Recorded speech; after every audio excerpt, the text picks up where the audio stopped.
Russia bears the responsibility. Russia strongly opposed independence of Kosovo. Both conflicts in Georgia, the one with Abkhazia and the one with South Ossetia, were exactly about independence, and therefore all parties, including Abkhaz and South Ossetians, bear the responsibility. Deaths, people, victims, several thousands of wounded, all parties have violated international law. How can you assess the cooperation of both sides, Georgian and Russian, during producing that report? I would like to say from the outset that every war is a huge human tragedy, and so was the conflict in Georgia in August 2008, with several hundreds of casualties, deaths, people, victims, several thousands of wounded, several hundred thousand of displaced persons, with destroyed villages and towns, and with destroyed lives and destinies. And I think it's particularly unfortunate if such a thing happens in such a beautiful country as is Georgia. So said that, I really would like to stress that we enjoyed good cooperation of all parties involved. Okay, so how do you think, what was the main reason of starting the war? Maybe just a simple truth. There is not one single simple answer to such a question.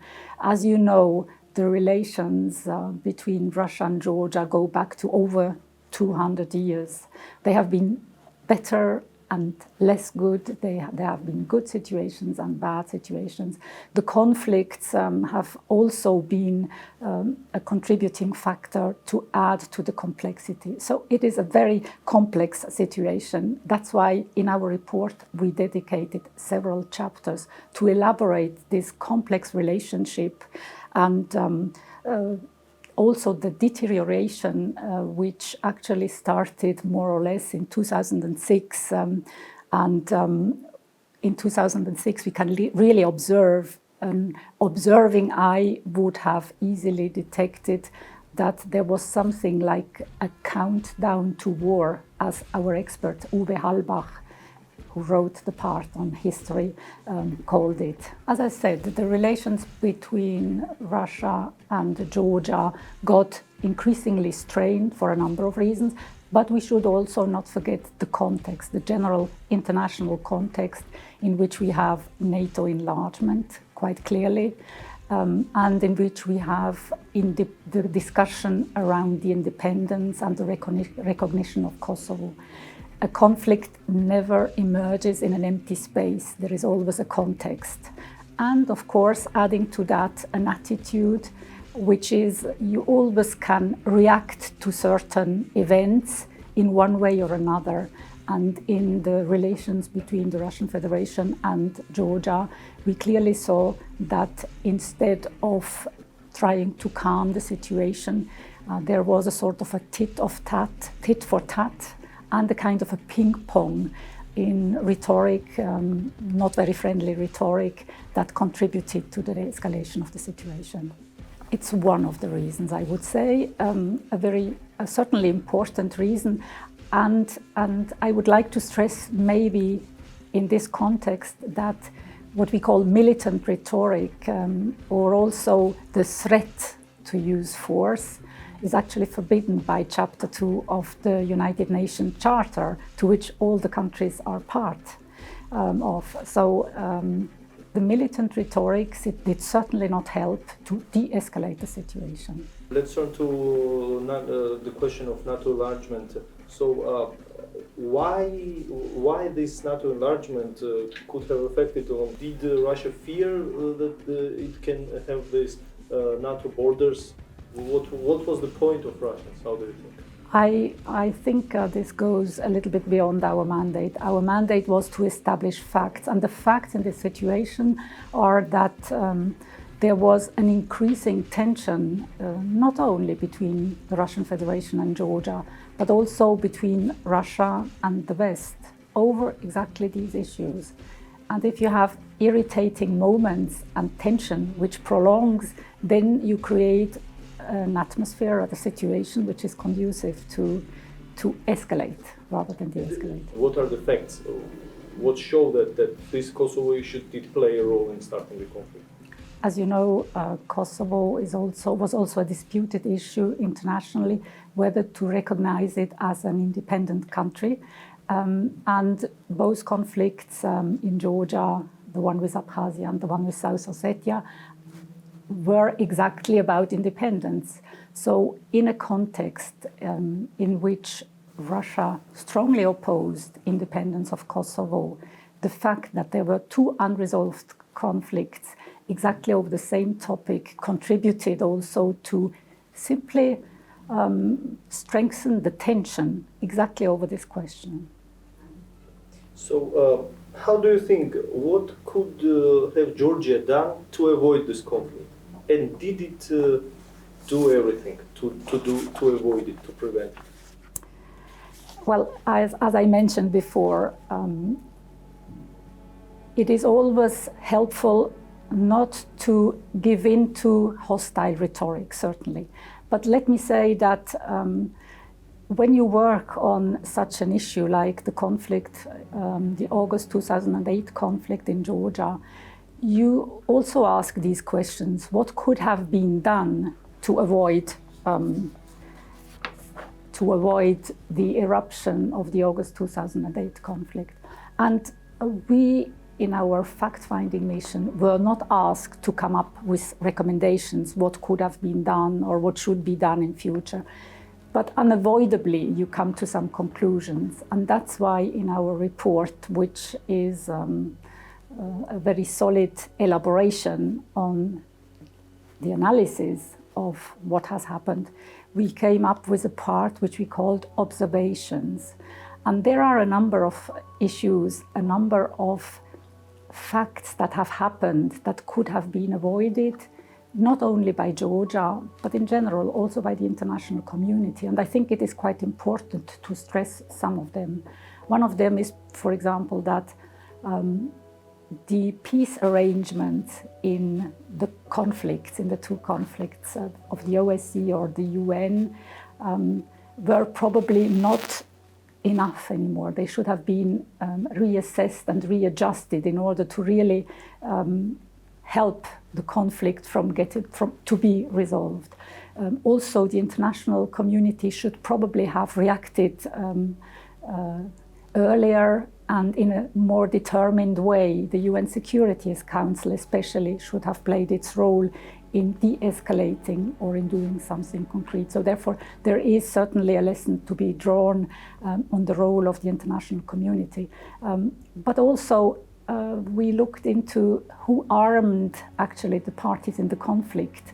It is a dangerous and a very sensitive issue to arm, to train, and to equip parties in a conflict, as it may really destabilize a region. Also, I think one of the important issues in which we worked quite a lot was that there was an erosion of respect for international law. All parties eventually had committed not to use force, to settle all disputes by exclusively peaceful means. Well, at a certain point, they did not respect their engagement. So there are several observations which we made. Again, you can't just speak of one party that needed to avoid or to do certain things. All parties should, of course, have respected international law, avoided militant rhetoric, and so on. So you mentioned the arming of the parties with the weapons or maybe with training or so on. So the fact is that the Russians were training these regions, the representatives of that regions were giving them arms, but so did as well, like international community. There were some military cooperations between the European Union and Georgia, or between the United States and Georgia. Do you think that was a mistake from the side of the Western countries to equip and train Georgia's forces? I would like to repeat what I said before. The equipping, arming, and training parties in conflict is a very sensitive issue. And utmost care should be taken prior to doing such a thing. Let's go back to the international community. You mentioned that there were some peaceful plans. Mr. Steinmeier had a peaceful plan. Before him, Mr. Solana visited the region. So why was the international community not able to prevent that conflict? Why they were not ready to do so? Again, we were a fact-finding mission, and the fact-finding mission usually doesn't give an answer to why. But what we could clearly see is that the initiatives that were sort of increasingly frequent in the run-up to the outbreak of the August 2008 conflict, all these initiatives were too little and came too late to avoid the things from happening. There have been two peace processes, one in South Ossetia and one in Abkhazia, and in both of these conflicts, all parties have committed to settle all disputes by exclusively peaceful means. Therefore, the use of force, which is forbidden by the UN Charter, was not an option. So, who do you think should take responsibility for the conflict? Again, I want to stress that we are not a tribunal. Yes. We have said that in the introduction also to our report. We are a fact-finding mission. And of course, fact-finding missions do not assign responsibilities. But we came to the conclusion that as Georgia started open hostilities in the night from 7 to 8 of August, it bears a responsibility for having started major military operations. But of course, Russia, by reacting in the way it reacted, did react in a disproportionate way and bears responsibility for that. Also, the report says that Russia bears the responsibility for having supported secessionist regimes in Abkhazia and South Ossetia, and it bears also responsibility for having massively distributed Russian passports to citizens of another state, which is in breach of international law. So we stated in the report that all parties have violated international law, and therefore all parties, including Abkhaz and South Ossetians, bear the responsibility. But we say also that the international community bears a share of the responsibility for not having enough early taken adequate, strong measures to contribute with a strong peace process to ease the tensions and to settle this conflict. How do you think, did that war change something for Europe, for international community? I think it was certainly for many a shock. I think the constant observer of the situation in Georgia would easily have detected a lot of tension. But for the average reader of newspaper, and even for political actors in Europe, the war came as a surprise. And that's also the reason why this fact-finding mission has been created. I think the European Union, and I want to remind that the European Union has acted as an important, a crucial mediator in this war. It has, with its then EU rotating president, the French president Nicolas Sarkozy, has brokered a ceasefire agreement with the two presidents, Medvedev and Saakashvili. And with that, it stopped the war after 5 days. But the European Union and all the leaders wanted to know what had really happened, because there was a war of information. Nobody really knew what happened.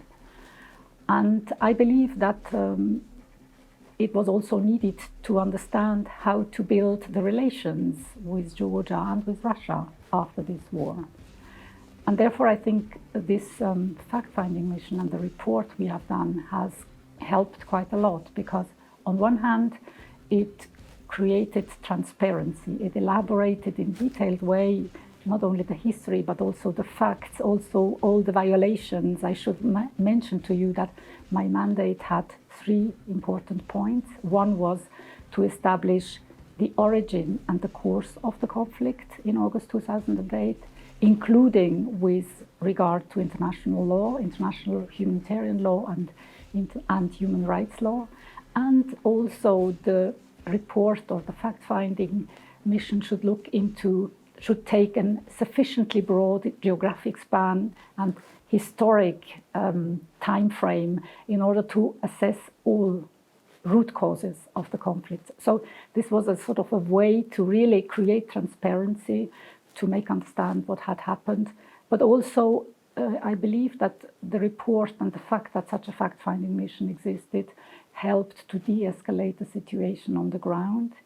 The fact that we have published the report, and it was really important to publish, not only to produce something for the European Union, but to let everybody have access to the report, has certainly helped to avoid speculations and manipulations of what has happened, which could easily, of course, happen had the text only been an internal document of the European Union.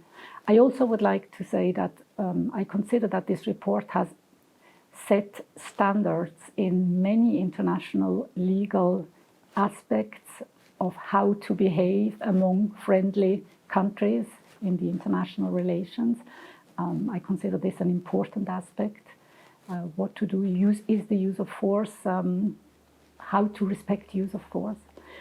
So I consider that the report has contributed to a broader awareness of the dangers and of the issues to avoid in order not to bring a situation to such a boiling point. That was actually my last question, so would you like to add anything?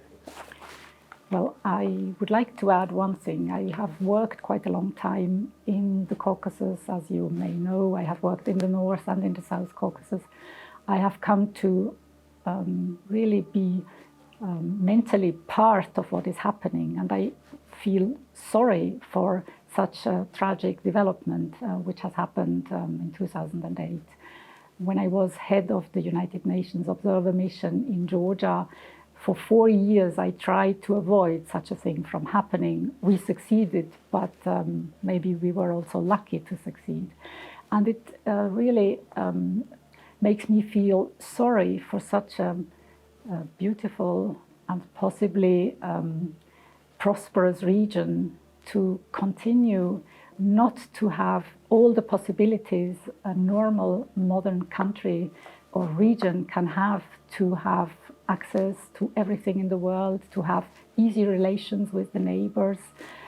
So I feel actually personally committed to have a sort of a development which favors an easier life for everybody in Georgia, but also in the parts of South Ossetia, Abkhazia, and the whole southern Caucasus, which is really a beautiful region, recommendable to anybody who doesn't know it.